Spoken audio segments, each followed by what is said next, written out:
Assalamualaikum warahmatullahi wabarakatuh. Kami dari kelompok 5 di sini akan mempresentasikan mengenai PSAK nomor 45 tahun 1997 tentang pelaporan keuangan organisasi nirlaba dengan contoh kasus dari Universitas Airlangga. Terlebih dahulu, perkenalkan anggota dari kelompok kami. Yang pertama, Roin Riyadi Syifa 2017-399, Erwin Yuda Pratama 2017 400, Dwi Siti Mandataris 2017 402, Muhammad Fahim Yusya 2017 403, Muhammad Salman Al-Farisi 2017 404. Yang pertama di sini saya akan menjelaskan tentang gambaran umum. Di dalam PSAK 45 yang diterbitkan oleh Ikatan Akuntansi Indonesia atau IAI tahun 2010, dijelaskan bahwa karakteristik entitas nirlaba berbeda dengan entitas bisnis. Perbedaan utamanya terletak pada cara entitas nirlaba memperoleh sumber daya yang dibutuhkan untuk melakukan berbagai aktivitas operasinya. Pada PSAK nomor 45 tahun 2012 dikatakan bahwa sebuah organisasi nirlaba harus memenuhi karakteristik sebagai berikut. Yang pertama, sumber daya entitas nirlaba berasal dari pemberi sumber daya yang tidak mengharapkan kembali atau manfaat ekonomi yang sebanding dengan jumlah sumber daya yang diberikan. Yang kedua, menghasilkan barang atau jasa tanpa bertujuan memupuk laba, dan jika entitas nirlaba menghasilkan laba, maka jumlahnya tidak dibagikan kepada pendiri atau pemilik entitas nirlaba tersebut. Yang ketiga, tidak ada kepemilikan umum pada entitas nirlaba bisnis, dalam arti bahwa kepemilikan dalam entitas nirlaba tidak dapat dijual, dialihkan, atau ditebus kembali, atau kepemilikan tersebut tidak mencerminkan proporsi pembagian sumber daya entitas nirlaba pada saat likuidasi atau pembubaran entitas nirlaba. Berdasarkan dari karakteristik yang terdapat dalam PSAK nomor 45 tahun 2012, Universitas Airlangga termasuk ke dalam jenis entitas nirlaba yang bergerak dalam bidang pendidikan, yang tujuan utamanya bukan untuk mencari keuntungan tetapi pelayanan untuk meningkatkan kualitas pendidikan anak bangsa. Universitas Airlangga berdiri pada tanggal 10 November 1954 yang merupakan universitas lembaga pendidikan tertinggi pertama di kawasan timur Indonesia yang hingga kini memiliki 14 fakultas dengan satu sekolah pascasarjana yang berada di 3 lokasi kampus tersebar di Surabaya, yaitu kampus A, B, dan C. Universitas Airlangga yang memiliki moto Excellent with Morality ini hingga kini menjadi rujukan bagi perkembangan dunia kedokteran dengan memiliki 4 rumah sakit pendidikan, yaitu Rumah Sakit Universitas Airlangga, Rumah Sakit Khusus Infeksi, Rumah Sakit Gigi dan Mulut FKG UNER, dan Rumah Sakit Hewan Pendidikan atau RSHP yang menjadi rujukan di Indonesia Timur. Dalam penyusunan laporan keuangan, Universitas Airlangga disusun berdasarkan standar akuntansi keuangan entitas tanpa akuntabilitas publik atau SAK ETAP di Indonesia, dan PSAK nomor 45 tentang pelaporan keuangan entitas nirlaba yang terdiri dari laporan posisi keuangan, laporan aktivitas, laporan arus kas, dan catatan atas laporan keuangan. Selanjutnya, ringkasan PSAK nomor 45 poin pengakuan atau identifikasi. Seperti yang telah dijelaskan sebelumnya bahwa PSAK 45 mengatur tentang entitas nirlaba, yang mana entitas ini tidak berorientasi pada laba dalam menjalankan aktivitas operasinya. Entitas nirlaba memperoleh sumber daya yang dibutuhkan untuk melakukan berbagai aktivitas operasinya berasal dari pemberi sumber daya yang tidak mengharapkan pembayarannya kembali. Beberapa pengertian istilah yang digunakan dalam pernyataan ini yaitu: yang pertama, pembatasan permanen, yakni pembatasan penggunaan sumber daya yang ditetapkan oleh pemberi sumber daya atau penyumbang agar sumber daya tersebut dipertahankan secara permanen. Yang kedua, pembatasan temporer, pembatasan pemberi sumber daya yang menetapkan agar sumber daya tersebut dipertahankan sampai periode tertentu.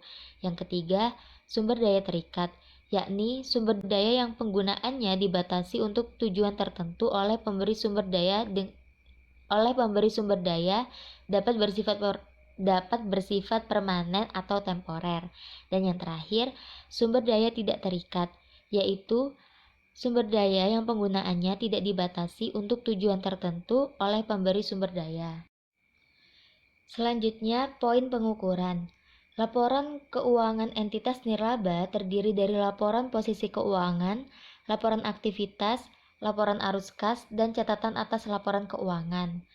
Laporan posisi keuangan terdiri dari informasi mengenai aset, liabilitas, dan aset neto. Informasi ini digunakan untuk membantu pemberi sumber daya, anggota, kreditur, dan pihak lain untuk menilai kemampuan entitas nirlaba untuk memberikan jasa secara berkelanjutan, likuiditas, fleksibilitas keuangan, kemampuan untuk memenuhi kewajibannya, dan kebutuhan pendanaan eksternal.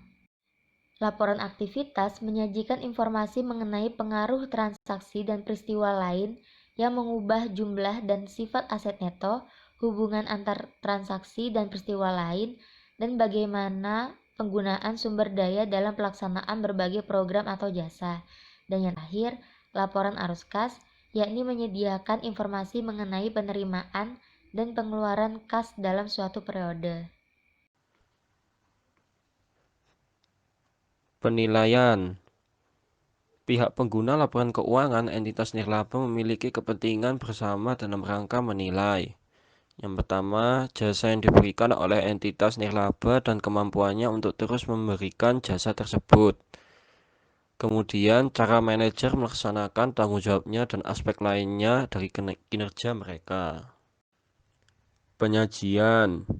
Yang pertama ada laporan posisi keuangan. Organisasi biasanya melaporkan masing-masing unsur aktiva dalam kelompok yang homogen. Kedua, kas atau aktiva lain yang dibatasi penggunaannya harus disajikan terpisah dari kas atau aktiva lain yang tidak terikat penggunaannya. Ketiga, aktiva bersih tidak terikat umumnya meliputi pendapatan dari jasa, penjualan barang, sumbangan, dan dividen atau hasil investasi. Dikurangi beban untuk memperoleh pendapatan tersebut dengan batasan berasal dari sifat organisasi. Dan yang terakhir adalah lingkungan operasi dan tujuan organisasi yang tercantum dalam akte pendirian dan dari perjanjian kontraktual dengan organisasi. Informasi tersebut umumnya disajikan dalam catatan atas laporan keuangan. Penyajian laporan aktivitas. Tujuan utama laporan aktivitas adalah menyediakan informasi mengenai pengaruh transaksi dan peristiwa lain yang mengubah jumlah serta sifat aktiva bersih. Kedua, hubungan antara transaksi dan peristiwa lain. Dan yang ketiga adalah bagaimana penggunaan sumber daya dalam pelaksanaan berbagai program atau jasa. Informasi dalam laporan aktivitas yang digunakan bersama dengan pengungkapan informasi dalam laporan keuangan lainnya dapat membantu penyumbang, anggota organisasi, kreditur, dan pihak lainnya untuk mengevaluasi kinerja dalam suatu periode, menilai upaya, kemampuan, dan kesinambungan organisasi, serta memberikan jasa dan menilai pelaksanaan tanggung jawab dan kinerja manajernya. Baik, selanjutnya terkait laporan arus kas. Jadi tujuan utama dari laporan arus kas adalah menyajikan informasi mengenai penerimaan dan pengeluaran kas dalam suatu periode. Penyajian arus kas masuk dan keluar ini digolongkan ke dalam 3 kategori. Yang pertama, aktivitas operasi, yang kedua aktivitas investasi, dan yang ketiga aktivitas pendanaan. Nah, di dalam aktivitas pendanaan ini ada beberapa penerimaan. Yang pertama, penerimaan kas dari penyumbang yang penggunaannya dibatasi untuk jangka panjang. Yang kedua, penerimaan kas dari sumbangan dan penghasilan investasi yang penggunaannya dibatasi untuk pemerolehan, pembangunan, dan pemeliharaan aktiva tetap atau peningkatan dana abadi. Dan yang ketiga, bunga dan dividen yang dibatasi penggunaannya untuk jangka panjang. Selanjutnya terkait catatan atas laporan keuangan. Nah, dalam PSAK nomor 45 ini terdapat 8 indikator yang dapat memberikan gambaran detail tentang PSAK nomor 45, yaitu tentang pelaporan keuangan nirlaba. Indikator tersebut diantaranya yang pertama ada format laporan yang digunakan, yang kedua ada klasifikasi aset dan liabilitas, yang ketiga klasifikasi aset bersih terikat atau tidak terikat, yang keempat perubahan kelompok aset neto, dan yang kelima klasifikasi pendapatan, beban, keuntungan, dan kerugian. Yang keenam informasi pendapatan dan beban. Yang ketujuh, informasi pemberian jasa. Dan yang kedelapan, klasifikasi penerimaan dan pengeluaran kas. Selanjutnya, lanjut ke pengungkapan. Nah, jadi pengungkapan ini ada dua. Yang pertama dalam laporan posisi keuangan dan yang kedua dalam laporan arus kas. Kita bahas yang pertama terlebih dahulu, yaitu dalam laporan posisi keuangan. Jadi, di dalam laporan posisi keuangan, di sini harus mengungkapkan informasi mengenai likuiditas aset atau saat jatuh temponya liabilitas, termasuk pembatasan penggunaan aset. Pada catatan atas laporan keuangan dan juga informasi mengenai sifat dan jumlah dari pembatasan permanen atau temporer. Diungkapkan dengan cara menyajikan jumlah tersebut dalam laporan keuangan atau dalam catatan atas laporan keuangan. Selanjutnya, dalam laporan arus kas, di sini harus diungkapkan informasi mengenai aktivitas investasi dan pendanaan non-kas, sumbangan berupa bangunan atau aset investasi.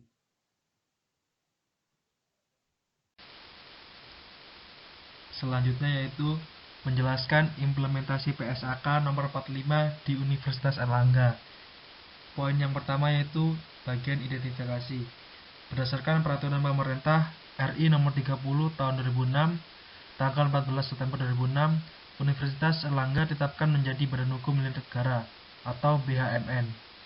Status Universitas Erlangga sebagai BHMN dinyatakan sudah dicabut dan tidak berlaku lagi dengan ditetapkannya peraturan pemerintah RI nomor 30 tahun 2014 tanggal 14 Mei tahun 2014, di mana Universitas Erlangga ditetapkan menjadi perguruan tinggi negeri Badan Hukum atau PTNBH yang menyelenggarakan pendidikan tinggi, berprinsip nirlaba dan dapat mengelola dana secara mandiri. Selanjutnya di bagian penyajian. Jadi di dalam penyajian ini terdapat 4 laporan. Yang pertama adalah laporan posisi keuangan. Di laporan posisi keuangan ini ada beberapa unsur aktiva dalam kelompok homogen seperti kas dan setara kas, terus piutang usaha, persediaan, sewa angsuran dan jasa lainnya. Terus ada investasi pada entitas asosiasi, aset tetap, aset tak berwujud, dan pendapatan dan beban. Di laporan aktivitas itu, Universitas Erlangga dalam penyajian laporan keuangannya menggunakan penyajian kolom tunggal dan bentuk ini memudahkan dalam menyusun laporan komparatif. Jadi di laporan aktivitas Universitas Erlangga menyajikan penambahan berupa pendapatan dana pemerintah, pendapatan dana masyarakat, pendapatan layanan dan usaha, serta pengurangannya berupa beban penyelenggaraan pendidikan, manajemen, dan pengelolaan. Selanjutnya di bagian C yaitu ada laporan arus kas. Universitas Erlangga dalam penyajian laporan arus kas yang di dalamnya terdiri dari aktivitas operasi dan aktivitas investasi. Terus selanjutnya ada catatan atas laporan keuangan. Dalam laporan tahunan UNER menyajikan secara lengkap informasi tambahan atau penjelasan dari laporan-laporan keuangan yang disajikan.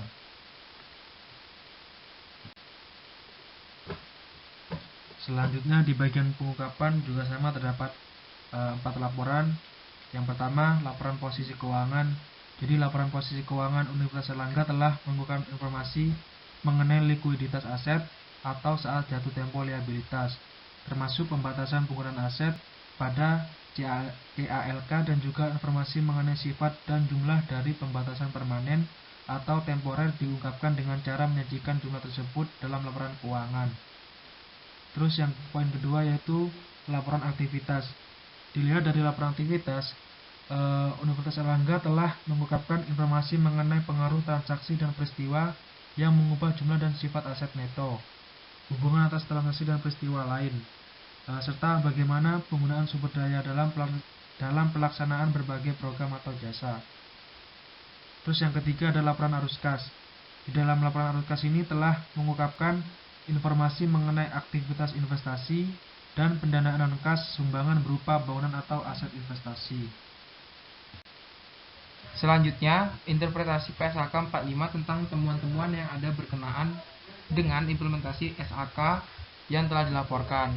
Di sini terdapat 3 poin, yaitu yang pertama identifikasi, di mana identifikasi PSAK 45 mengatur tentang entitas nirlaba, di mana tidak berorientasi pada laba dalam menjalankan aktivitas operasinya yang berasal dari pemberi sumber daya yang tidak mengharapkan pembayaran kembali. Universitas Airlangga telah sesuai dengan ketentuan yang ada di dalam PSAK 45, di mana universitas yang bergerak di bidang pendidikan tinggi dan tidak mencari keuntungan atau bisa disebut nirlaba.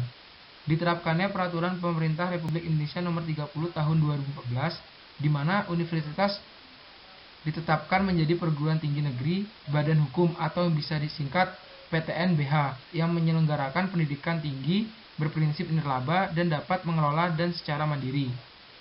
Kemudian poin berikutnya yaitu penyajian. Di sini dalam penyajian tersebut terdapat beberapa subpoin, yaitu yang pertama laporan posisi keuangan, kemudian ada laporan aktivitas, dan kemudian ada laporan arus kas, dan yang terakhir ada catatan atas laporan keuangan. Dan poin terakhir yaitu pengungkapan. Dalam pengungkapan tersendiri itu terdapat beberapa sub-poin, yang dimana diantaranya yang pertama laporan posisi keuangan, dan yang kedua laporan aktivitas, dan yang ketiga laporan arus kas. Universitas Airlangga juga sudah menetapkan PSAK 45 dalam manajemen pengelolaan keuangan, karena Universitas Negeri Surabaya ditetapkan menjadi perguruan tinggi negeri badan hukum PTNBH yang menyelenggarakan pendidikan tinggi berprinsip nirlaba dan dapat mengelola dana secara mandiri. Dalam pelaporan keuangan, Universitas Airlangga telah menerapkan aturan yang terdapat dalam PSAK nomor 45, di mana telah menyajikan neraca, laporan aktivitas, laporan arus kas, dan catatan atas laporan keuangan. Dalam pencatatan laporan keuangan, Universitas Airlangga telah mengklasifikasikan secara fungsional sehingga akan dapat mempermudah pemberi sumber dana dalam menilai pemberian jasa dan penggunaan sumber dana. Berdasarkan laporan keuangan Universitas Airlangga tahun 2019, dapat disimpulkan bahwa laporan sudah sesuai dengan PSAK nomor 45. Hal tersebut menunjukkan bahwa laporan keuangan telah mengimplementasikan PSAK nomor 45 dengan baik, di mana laporan keuangan telah mengikuti ketentuan-ketentuan yang ditetapkan sehingga sumber dana dapat mudah memahami laporan yang disajikan oleh Universitas Airlangga atau entitas nirlaba.